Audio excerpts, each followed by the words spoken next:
Ito tayo mga guys, no?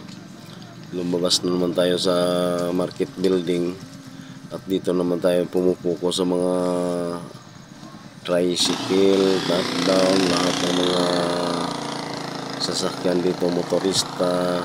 Nandito tayo sa labas at tayo naman ay nagpupokus naman dito sa mga habal-habal at na masada.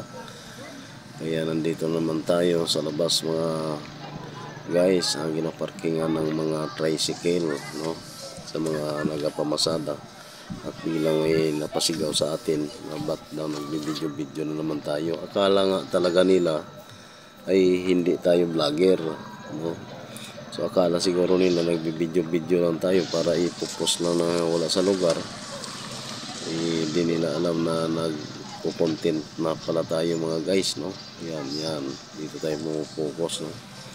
Ayan mga idol, ayan mga guys.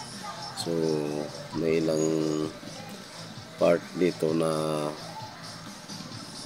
pasukin natin. At may nagtitinda ng mga recorder, cassette recorder, mga speaker, lahat ng mga